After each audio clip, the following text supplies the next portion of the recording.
Good evening po, mga kakusinero. Magluto po tayo ng blue crab. Ginataan na blue crab na mayroong kalabasa, sitaw. Ayan ang blue crab. Meron din siyang sili.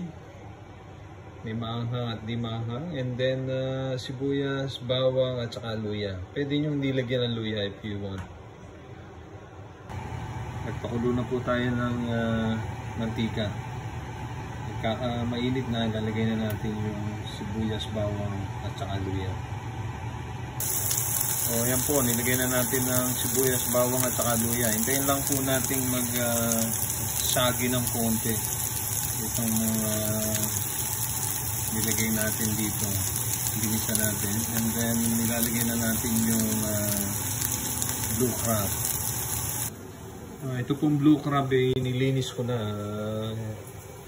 Nilinis ko na yung mga hasang niya. Inalis ko na yung mga hasang and then nilagyan ko ng konting asin at para magkaroon ng lasa later on. O yan, nilagay ko na yung blue crab. Hintayin lang natin pumula ng konti. Lalagay ko na lahat yung gulay. Yung kalabasa at saka sitaw. Okay. So after na kumulo at mamula na yung blue crab, nilagay ko na lahat yung gulay, sibuyas, beans, itong long beans and kalabasa, and then yung sili. And then pwede nyo lang lagyan ng paminta yan o asin, base sa inyong panlasa. Okay, comment kayo kung meron kayong ibang but this is my version. After kulo, nilagyan ko na siya ng gata para mas lalong sumarap.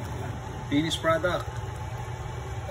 You can add patis or asin if you like, depending on your taste. Okay, enjoy eating!